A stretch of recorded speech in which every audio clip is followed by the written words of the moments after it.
Oh yeah, we gotta have a sponsor in the bottom corner at some. You can't really see based on my hand, but yeah, like bottom left of like Magic Wand, throwing like a Tom's dental floss. Like that's our jam. Hey, All right, here we go. Dance Like a Podcast, episode 25. We're back on normal schedule. Slick, how are we doing? doing well. Let's go, Dan. Doing well, baby. So we talked about learning from the time that we're 0 years old through the rest of our lives. You need to be a lifelong learner. You need to be reading. You need to be doing X, Y, Z, identifying profession, what have you. I think that there is a big role in mimicry over learning. Actually, just going in and the capacity to almost impersonate instead of necessarily getting the framework that a lot of folks advocate for in learning. So where am I wrong on this, man? Mimicry, team mimicry. Yeah, I think there are a lot of people who they value like a deep understanding of what they're about to do before they get their feet wet. But I think there's a lot to be said for that, where it's just like you're not just jumping into something with just like no idea what you're doing. You're just like, just see what someone else is doing and copy them. Like I'm not sure you get too much out of that, but I do think that I think you are right. So I think that's where you're wrong. But I think you are right because I think a lot of people, they put off getting their feet wet and getting their hands dirty because they are very much team learn it mentally, when actually I think you're talking about like kind of more physical doing learning, right? Like yeah, that's good.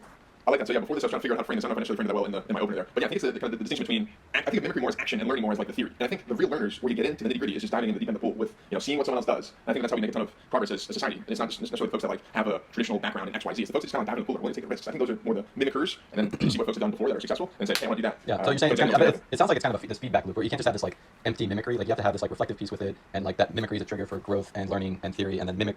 Right, go to the next. Like if this is the edge, like you mimic just beyond what you know, then you catch up your theory kind of thing, where you're kind of playing. You're dragging your theory up. By the time you're the one at the end of that like feedback loop, and there's someone else behind you that's ready to mimic you and say, okay, yeah, I saw what he did, like she did, like let's build off of that. So team mimicry, learning's out. It's 2020. No one likes learning anymore. All right, so logical fallacy. That's a good note to end up there. Logical fallacy situation for you. So you're going to visit your great grandma. She's in her 90s, and you have to explain to her what's going on with AI and brain chips that Elon Musk is talking about. And you're all about it. You're heavily invested in this company, but she says robots controlling humans, that's impossible. I don't understand. It can never happen. What's your logical fallacy? Logical fallacy is, I don't know. I've never seen it, therefore it can't be done. That's basically it. But I'm trying to think like what the concise term of it would be. Yeah, tell me the actual term. Personal incredulity.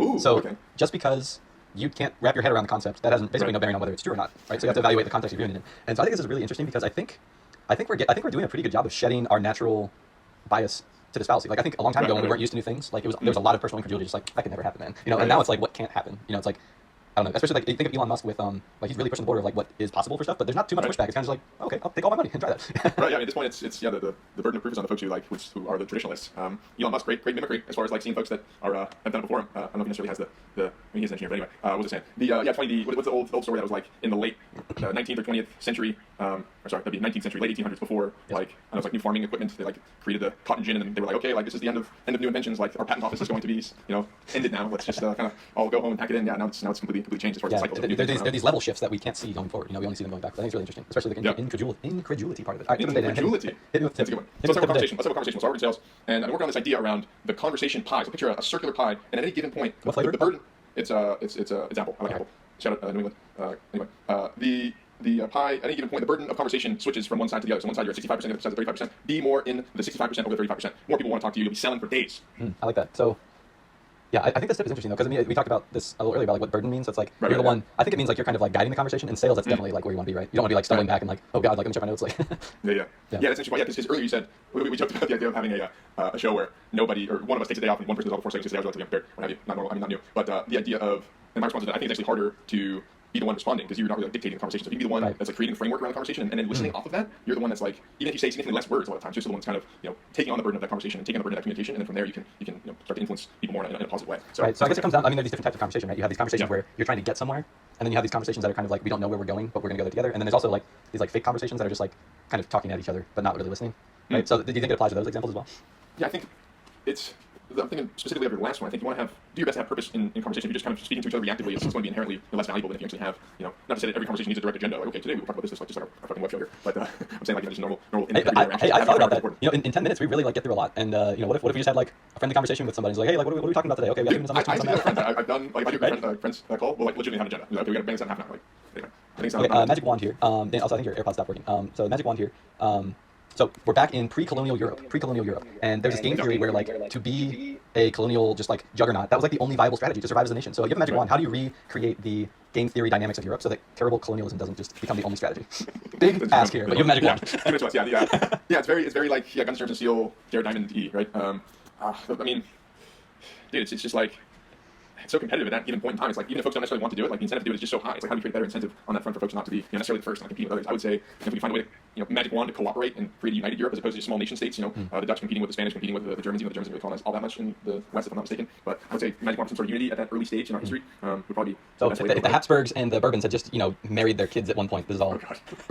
You're on my head on history here. Those were like the Spain and French, like they were just like constantly battling. I think. The Habsburgs were the Germans, weren't they? No. Or all the countries we call today were all different back then. But right. it was these big. My point is like there were these big aristocracies, and it was basically like. It seems like it was basically like the two macho kids in middle school, just who had all to say at recess. Like no one else had a fucking word in, and like everyone was uneducated. There's no communication. People were very manipulatable, easy to manipulate. So I feel like I don't know. I feel like this is a big ask for even a magic wand. The big ask for even a magic wand. We should have like a website where folks go in and have all of their personal information and spread information that's only truthful across countries and across the world. And we could call it Facebook, and it would be the perfect website. No errors ever. I'm gonna clap and make you stop for a second. Good that God. is the magic wand that we would need in the 1500s or the. Okay, well, whatever. So here's an idea. Maybe the magic wand could work in this scenario.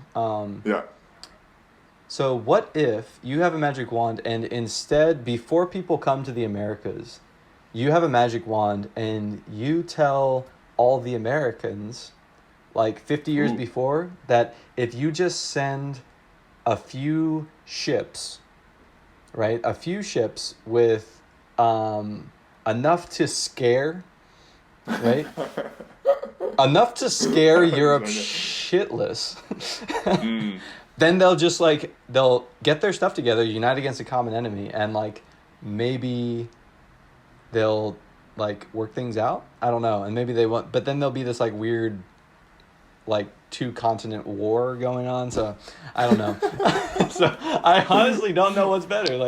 I love the game theory here. I love it. Yeah, it's. At that point, it's probably down to just whatever disease strikes first, right? I know. Yeah. Imagine if. I guess the problem was the tropical diseases. They just died in Europe, right? They couldn't survive up there. And then just because of the cold weather, they probably just died in the cold weather. The European diseases just ran rampant.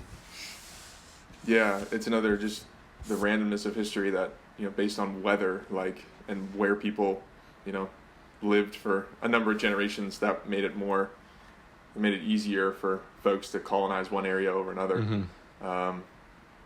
But I kind of like your idea around the decoy, the top down. Yeah, the decoy, hey, someone from the future just comes and says, hey, folks that are in South and North America, just do this thing, sacrifice, a few of your best warriors to travel across the sea, give them a big warning, and say, hey, we're coming for you, motherfuckers. Right. I don't know.